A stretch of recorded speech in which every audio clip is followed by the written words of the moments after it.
Hey man, what's good with y'all, man? It's your boy K-Dub. I know y'all used to me talking about music and all that, but hey man, this video is a little different. This video is for my Laker fans, you feel me? If you're a Laker fan and you part of Laker Nation, I'm talking to you. You feel me? I like basketball and music, and the Lakers, that's my squad. So it's been a lot of like talk going out there and who's the best player out of all the young players we got, and the young players we got Kyle Kuzma, Alonzo Ball, and Brandon Ingram. So the media been doing a good job at like throwing shade, saying that Brandon Ingram has been the biggest disappointment. That's one. And then the fan base, like some of the Laker fans, they've been on this hype that trade Ingram, Kyle Kuzma is better. You know what I mean? Then I don't know. It's just been a lot of that going on, man. I just been sitting back, like thinking in my head, are people saying what I'm saying? You know what I'm saying? Like, what's going on? Especially when the media is saying, when LeBron sat out, it was like a chance for them to.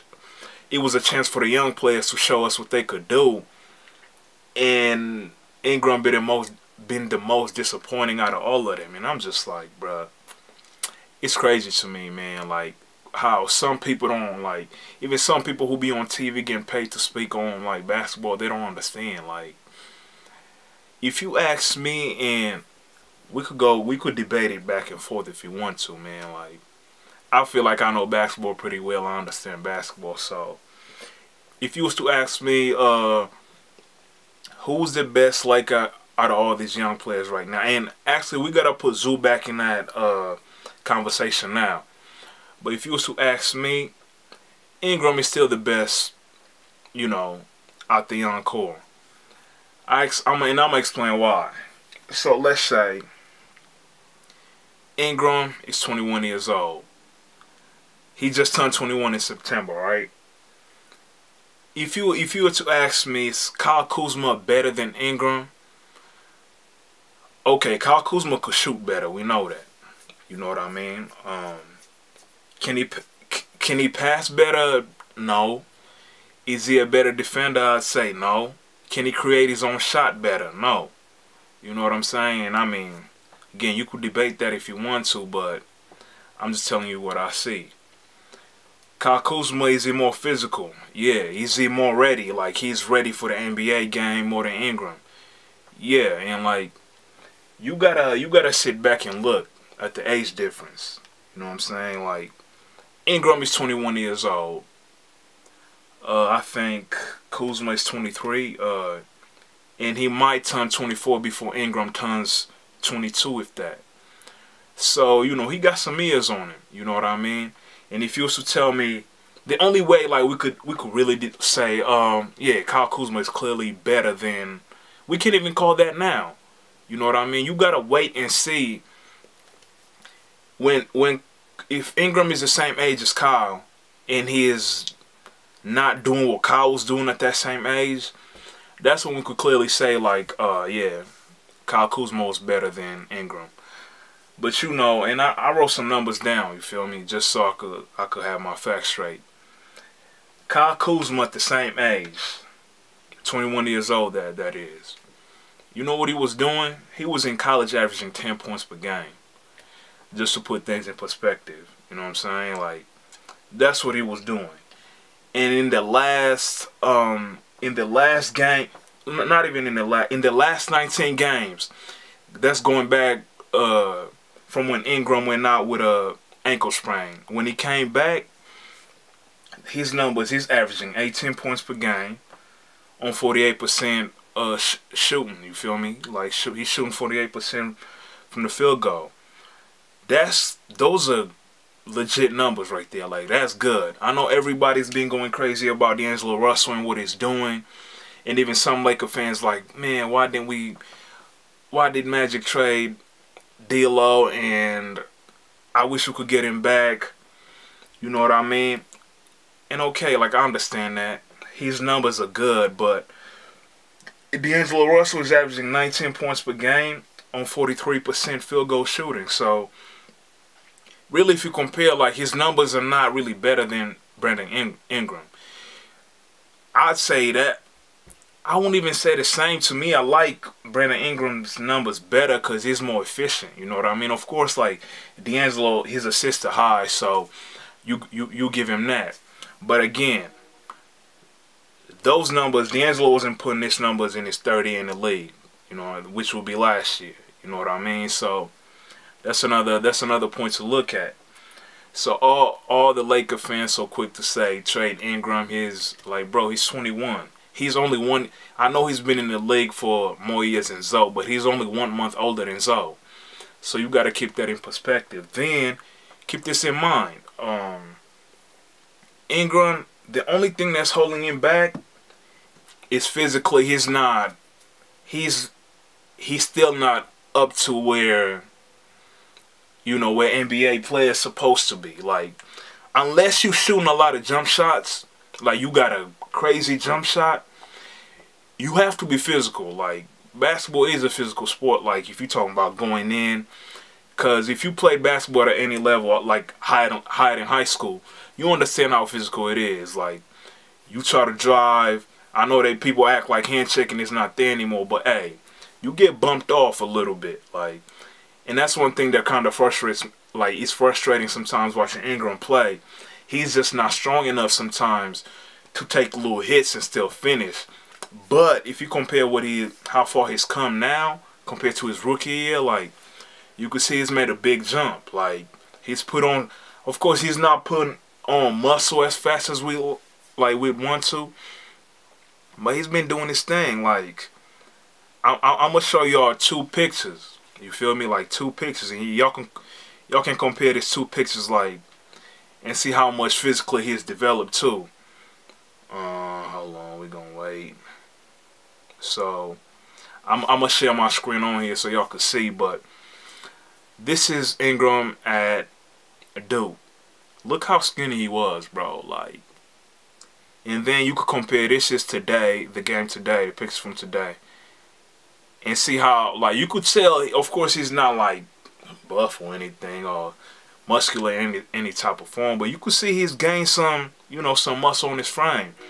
And to me, that's one thing that Ingram gotta keep doing, and that's usually the benefit of staying in college. Like, to me, if you ask me, college, like, strength and conditioning programs, they're way better than NBA. I don't know why. Maybe because they just have more time with you, you know, and it's kind of mandatory. Like, you gotta be at weights in the morning. Like, you know what I'm saying? Anybody who played, like I said, even some high schools who are high level, like, you know what I mean? Weightlifting is mandatory. So that's why I think some players who stay in college, physically, they just develop better. And that's usually what separates, like, NBA, college, high school is physical development. You know what I'm saying? Like, skill, Brandon Ingram had the skill. You know what I mean? Of course, his shooting kind of fell off. He's not as good as it could be.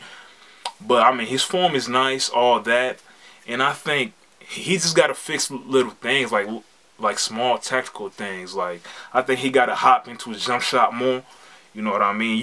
Learn how to use his legs more in his jump shots.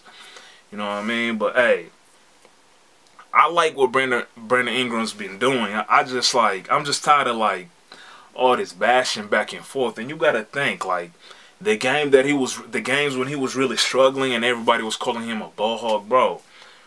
You got to think, not that LeBron went out, but we also had a stretch where, like, Kuzma was out. Josh Hart was struggling, still kind of struggling. Before Lonzo started hitting his shots, we had no scores out there. You feel me? So he had, like, this games where he was going 8 for 21, 8. And I mean, some of those games, like, we played against OKC, a good defending team. You know what I mean? So it's gonna be hard for him to, like, stay efficient. Like, his numbers would have been higher if Kuzma played in some of those games, like, because that's just somebody else they got to worry about. You know what I mean? He could space the floor. Ingram could get in his bag and get to the rack. But yeah, so I'm just tired of this, like, false narrative everybody been pushing out there. Like, he's just not been productive. Like, it's two ways you could look at a player and say if they're being productive from a year to year. It doesn't always have to be like points per game going up. If their scoring stays the same and their field goal percentage goes up, you know, they're having a better season. Like Kyrie, his last 2 seasons with the Celtics, you could say they've been better than his past years in the Cavs. Not just because of the scoring. Like, yeah, his scoring might have went down by like 1%, but he shot 49% from the field, which is like higher than he ever did in Cleveland. This year, I could say this is the best year Kyrie ever had. You know what I mean? Like, he's like the only guard shooting 50% from the field. So it's other ways you got to look at the game other than just like, you know, the points per game all the time. Like, you got to look at other aspects. Then as a defender, bro, he ranks like, they say like 9th, like out of players. Like when you look at players' percentages when he's guarding them, he dropped like he's well, I wouldn't say great because physically it's easy to bump him off and like create space, but his length helps him. You know what I mean? He's a tall guard, bro. He's really a guard. So that's another thing about BI that people need to understand. And when everybody talks about he's been the most disappointing out of the young core, like, yeah, I mean, I like what Zoe's been able to do, like, and I'm kind of the guy, I have patience, like, with this young players, you just got to be patient with them. Everybody doesn't always come in and they're, like, just ready, you know what I'm saying? Hey, man, if you look at Lonzo Ball, Lonzo is averaging 9.9 points per game, on 40%, shooting 40% from the field, 5.4 assists and like 5 rebounds. I mean, you could argue, all right, we could give him, let's say he's averaging 10 points per game. Like, if you want to talk about who's having a bad season, who's really having a bad season between Lonzo and Bi, and if you was to ask me though, I see some improvement in Zoe that kind of had me. It gave me like some. It made me feel a little positive going forward. But those numbers are just not crazy. Like, cause if you look at Rondo's averaging 8.8, but he's shooting 45% from the field goal, and he's averaging 7.4 assists, and that's Rondo. Like, how long has he been in the league? He's on his way out. So if you want to talk about disappointment, I don't think Ingram is the one. And I won't even with Lonzo, I think we just gotta let him grow. I mean, his shot just affects a lot. Like the way he shoots, that was gonna take some adjustments. You feel me? It wasn't gonna be a quick fix. But yeah, man. So I just say, man, we sit back and have patience. I understand, like, a lot of Laker fans, well, a lot of new Laker fans who are more LeBron fans, they want to speed up the process. They're just like, yo, man, we don't care about all these other players that the Lakers drafted. Trade everybody, get so-and-so, so LeBron could keep his, his little streak going to this. But me as a Laker fan, I'm not in that to clearing the house like easily. Like, first of all, especially not this year. Like, free agency is coming up. You know what I'm saying? Like this summer we got some free agents open that we don't gotta trade nobody. Hopefully we could land some of them, if one, not two. But I think we still, if the Lakers got hopes of winning a championship anytime soon, we need 2 players, like a legit wing player and a big that could do a lot of different things. Then that's including like guarding on pick and rolls. That's how I look at it.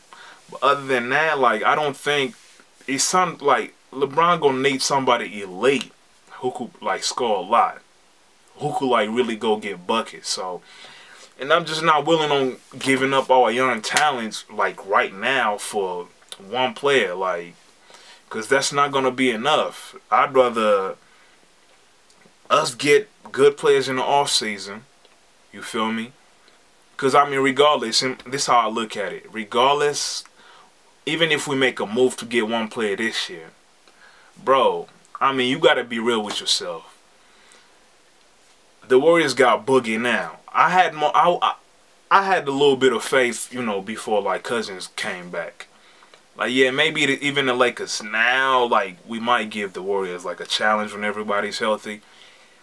But besides that, bro, it's gonna be hard to beat the Warriors like this year, to be honest. So I'd rather wait, man. I'd rather wait and see what next year. And next year we just come, you know, we come in strong. Regardless if some of these players start now, got to go to the bench. You know, I'll be cool with that if we get some real starters, you feel me? So that's how I look at it. But hey, man, people got to stop with this, like, Ingram and, you know what I'm saying? First, we could just appreciate all the players, what they doing. Like, they're all growing. Like, Kuzma came in physically, he was ready. You know, he's older, went to college for like 3 years, so he came in ready. You know what I'm saying?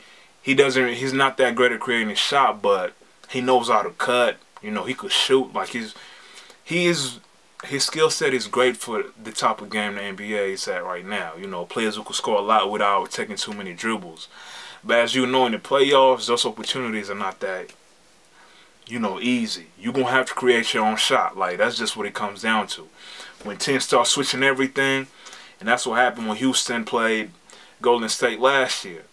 If Golden State don't have KD, they're not winning that game. You know, that series, because they were switching everything and forcing them to play one-on-one. You can't run your plays like that. You got to play one-on-one, and KD was able to do his thing. So, hey, man, that's all I got to say about that, man. Y'all let me know how y'all feel about it, you know. If you're a Laker fan, man, subscribe, man, so we could have some more Laker fan talks, shit like that. But, hey, it's just my opinion, man. Y'all let me know how y'all feel down below. And stay tuned, man. Be positive, man. It's Laker Nation, man. We'll holla at y'all. Peace. I got a show today. It's all I'm trying to do. Hustle and motivate.